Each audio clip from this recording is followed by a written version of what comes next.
What is going on, everybody? Welcome back to the channel. After Sound here, bringing you Splinter Lens content every single day. We also stream right here on this channel every Tuesday, Thursday, and Sunday morning. So come by and say hello. Okay, well, I wanted to talk about something that I've been mentioning on the live streams a lot lately, but just an overall thought of where the rental market could go if and when the Soulbound reward cards come into the mix. And so I don't know when the Soulbound reward cards will be coming in. Obviously, the team will be going on a little planning session and break for the holidays. And Matt had initially wanted to get it out beforehand, but I believe the highest print rate that we've seen is for the older common rewards cards, which is like 92%. So there's still a little time, and let me put it this way. I would expect Soulbound reward cards to make their way into the game at some point in Q1. So within the next, we'll call it like 3.5 months or so. Now, I think it'll be much sooner, right, than that, or at the early part of Q1. But either way, the point that I'm trying to get at here is what happens to the rental market? Because right now, even for players like me, I will take a break at some point in the middle of the season and give my, put my cards out on the rental market when I'm not using them. And the thing is, once Soulbound rewards come into the mix and you can no longer buy them, but you actually have to play, I do wonder if that is going to dry up the market overall. Now, what I've done is I've looked up the max level summoners across all of modern format. And actually, you know what? The thing is, with a lot of these older ones, there's just not going to be much there anyway. So let me actually take out Untamed and Dice. And when you look across the board here at max level summoners, I actually don't think there are that many available. Now, this could be due to the fact that we are at the end of season, and maybe somebody might look at this and say, well, there's 34 Thaddeus Broods, so that's a lot. But there's one Kalia, there's one Yasik, right? The most that we have here is 64 General Sloans, no surprise there. And then some of the Rift Watcher ones. We don't even have like a maxed Thispa or a maxed Skargor, right? So those just aren't even in the mix. And then Chaos Agent, let's see, 1, 2, 3, 4, 5, 6, 7, 8. So we're missing someone here. Who are we missing? Oh, we're missing a Tarsa. So there's not even a maxed Tarsa. So again, this may not be the best time to be looking at it. We're about 24 hours before the end of the season, but the thesis still stands. And I'm curious because I want to get your guys' thoughts on this.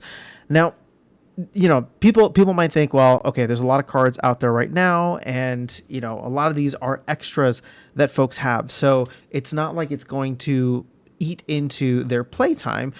They still have their regular decks to play, and now these are all just like rental cards for a lot of the larger players, whales, farmers, whatever you want to call them, to try and earn rental income with some of these higher level cards. And then the question then becomes, well, will they continue to do that?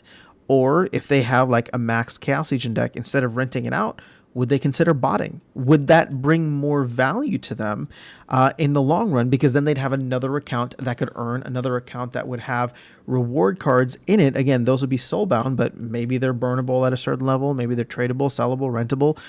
Again, we don't know. A lot of that is still up in the air. But then all of a sudden, it goes from like the specific cards becoming valuable to creating valuable accounts. And I'm not big on buying and selling of accounts. I don't think that you should really do it, and if you do, you should be very, very careful. But overall, I wouldn't be surprised if many people take the long-term view on this and then remove their cards off the market and just go start botting. There's a lot of high-level bot farms out there already. I actually just spoke to someone, I'm not going to out them, but I just spoke to someone recently who went really heavy on the Chaos Agent buy. They reached out to me because they wanted to put like 10 grand in. And I was like, I'm doing a sub pool for people who want to buy 10 packs. Let me put you in touch with the person who, is actually organizing this over at YGG. And, they were putting 10 grand to buy more packs because they already have a bunch of bots running and they wanted to set up more bot accounts in Diamond. Right? So granted, with all these sales, there could be a lot more cards coming onto the market. It could either make it cheaper for players who need the cards to level up. It could make it cheaper for all of the renters, right? The card lords, I should say, to put their, buy more cards for cheaper, put them out on the market, and then, rent them out like this. But again, we're still a little bit of ways away. And I have this nagging feeling that ultimately we are going to see a little, at least a significant, even if it's small, but a significant drying up of the rental market. Again, I could be wrong, and I'd love to be giving counterpoints or counter perspectives that provide the reasoning why that wouldn't be the case. I've tried to give those, at least from what I see, but overall, the highest rewards are in Diamond.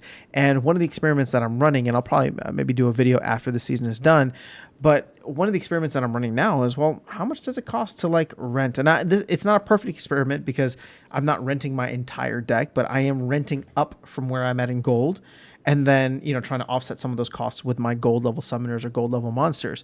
But the thing is, excuse me, but the thing is, it's not that expensive. So I'm surprised more people aren't doing it. If more people aren't doing it, and more people try to, and the supply either stays the same or gets reduced with these Soulbound reward cards, I wonder what the rental market is going to look like in, let's call it 6 to 8 weeks from now. Again, assuming that these Soulbound reward cards actually make their way into the game in that time frame. But that's all I have for you guys in this video. This is more so me just trying to put the idea out there and get a better understanding from the hive mind and the community here on what you are thinking.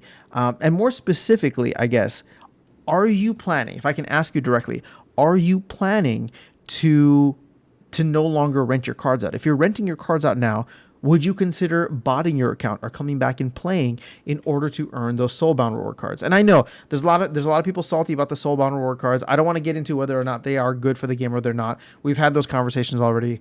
I mean, if you want to, that's fine. It's just that's not the point of this video. The point of this video is what's going to happen to the rental market if people decide that they want to either keep their decks in so that they could go and level up these reward cards, or instead of putting them out on the market, put them and delegate them into accounts where they can start to level up the account rather than level up the account rather than try to earn some income, especially in a market like this. So that's my question for you guys. Let me know your thoughts in the comments below. I will catch you all in the next video, and I will see you around the game. Take care.